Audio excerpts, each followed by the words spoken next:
huwag kayong magbabaklas ng mainit pa yung makina. Hindi pa siya masyadong makarbon guys. Balik standard ko yan, no? Pag spark plug ba hindi kailangan maigpit na maigpit ko yan? Katamtaman lang. Katamtaman lang. Magtanggal ng mainit. So guys, okay na tong spark plug natin. Ayan, okay na siya guys. Balik sa standard. So guys, aalis tayo ngayon. Papa-torno natin to, no? Na lost thread kasi yung lagayan ng spark plug ng motor nating isa, yung Suzuki Address. Hindi na siya masikipan. Pupunta tayo sa may shop ngayon para pasikipan natin to. Sana umabot tayo, ano, mag-aalas 3 pa lang naman. Tsaka hindi naman masyadong malayo rito yung pupunta natin, yung machine shop. Yung motor natin ay nabili natin ng 2016, bali ilang taon na yan, 9 na taon na, ano. Tapos sobrang lost thread na talaga ng kanyang spark plug. Hindi siya magamit kasi kapag nilalagay tumatalsik. Sabi ng anak ko sumasabog daw, kaya hindi magamit. So kailangan nating alagaan yung motor natin kahit sobrang luma na guys. Astig pa rin yung ating motor, ayan o.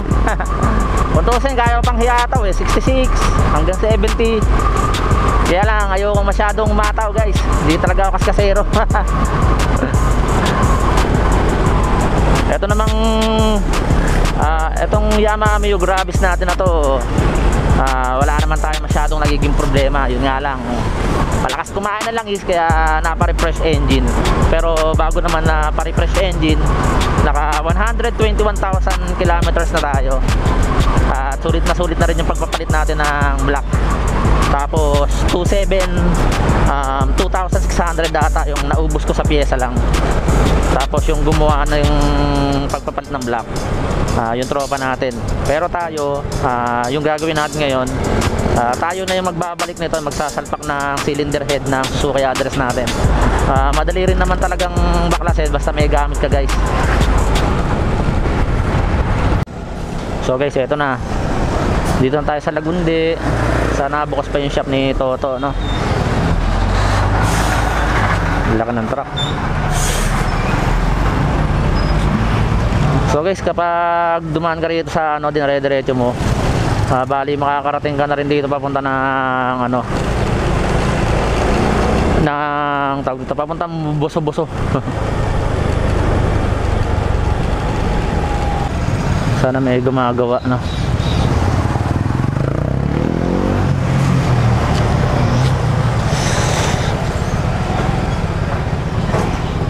Boss, magpaparetread ako ng sa spark plug. Wala akong gagawa. Wala po yung amo ko. Wala yung gagawa. Eh, linggo sarado. Linggo sarado.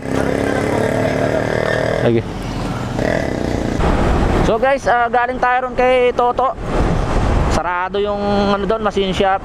Diretso na tayo rin sa may Tanay. Mag-rides na lang tayo nang hindi inaasahan. Biyahe tayo. Andito na tayo sa may boundary ng Tanay tsaka Baras guys. Wala hindi natin inabutan kasi may rides daw yung maggagawa. Anniversary ata ng group nila. So biyahe na tayo ng Tanay sa hindi inaasahan. So guys, nagtanong ako kanina, no? Ganun pala yung labanan doon, ganun yung singilan. Kapag na lost thread yung lagayan mo ng spark plug sa may plug, sa may block, kapag yung oversize mo, sisingilin ka lang nila ng 300 kasi ipapamasin shop mo siya. So kapag ano naman, ibabalik sa standard 700. So may kamahalan, no? Siguro mas maganda kung pa-oversize na lang natin, medyo mura lang, 300 lang. Tsaka medyo nakatipid na rin tayo sa labor kasi tayo naman ang nagbaklas ng ano, ng cylinder head. So ito guys, nandito na tayo sa Tanay, no? Kasi pinagtanungan natin doon sa may-ari ng shop sa Lagundi. Sabi meron din daw rito sa Tanay. Ay napasugod tayo rito. Talagang probinsya na rin ang datingan dito, eh. Sarap bumiyahe ngayon. Medyo matagal-tagal na rin yung bago tayo nakapag long ride. Yung huling rides natin yung sa Bataan pa, yung pinakamalayo, no.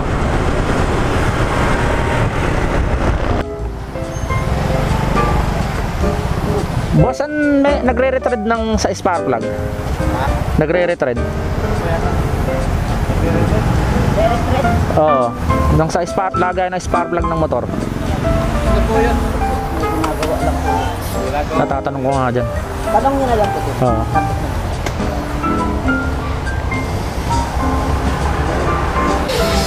Kaya magkano yung pa-thread sa inyo ng spark plug na lost thread?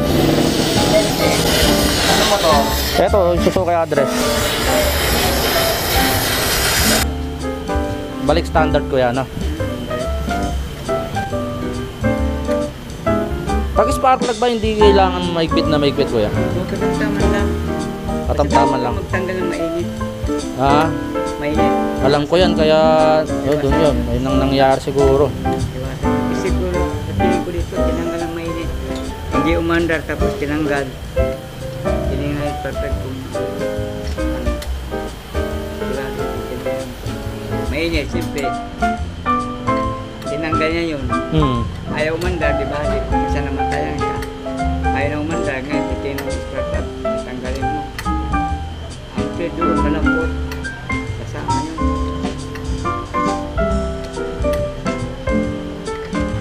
Pag sa paglinggo ba kuya, sarado kayo? Bukas pa rin. Paglinggo. Sarado kami. Hindi kami dito kaya lagi bukas.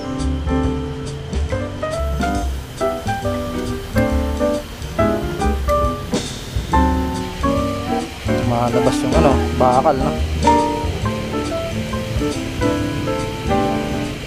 So guys, pinabalik na lang natin sa standard yung butas ng block natin, no? 500 lang naman yung singil dito, mas mura. So guys, okay na tong spark plug natin, no? Ayan, no? Okay na siya guys. Balik sa standard. So dapat, sabi, kapag maghihigpit, huwag masyadong mahigpit, tatantsahin lang. Yan, sakto lang, lilinisin na lang natin mamaya yan. So guys, nakabalik na tayo dito sa bahay, no? At ito na yung ating block. Ito yung head cylinder assembly. Okay, magbabaklas ng mainit pa yung makina. Kailangan talagang sobrang lamig na, yung talagang malamig na talaga, hindi ka na mapapasok para iwas lost thread. Ayan yung block natin, naka top dead center. Wala pang masyadong tagas, yung langis na nang gagaling dyan, yung sa pinagbaklasan. So ayan yung update sa ating Suzuki address.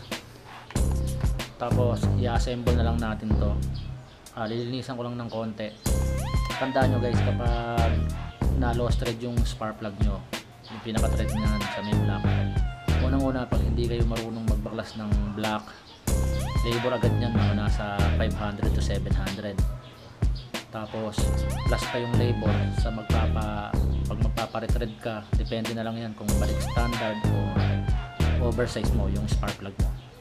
So ayan yung motor natin, Suzuki address. Ayan, yung muffler natin, meron pa tayo isang problema. Ito, patatanggal natin yung ano yan, tornilyo. Yung magneto natin okay pa, baga parang nag-fade na lang yung ano yan, pintura. So ayan, walang masyadong alikabok, no?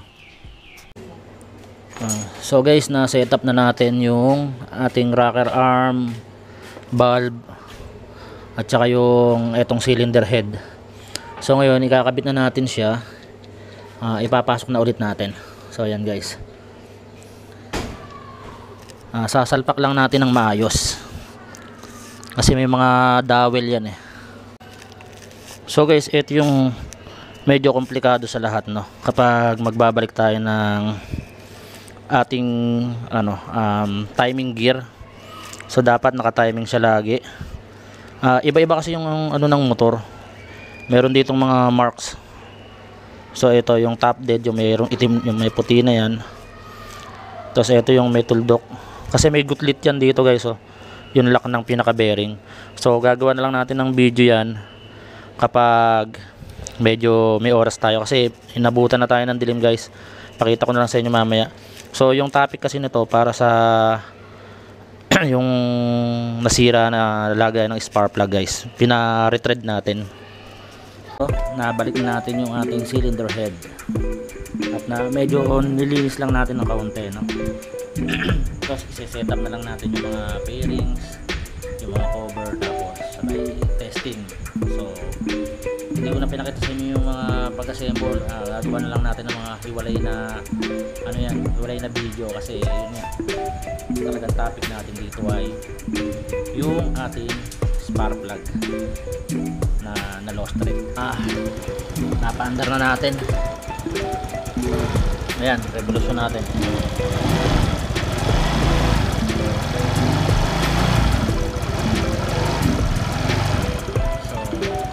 Ibig sabihin tama yung set natin sa rocker arm, pati yung mga connection dito tama rin. So yan guys, oh. Tandaan nyo na kung ano yung mga pinagbubunot nyo dyan sa mga yan. So ang problema lang natin, kakabit na lang natin yung mga pairings.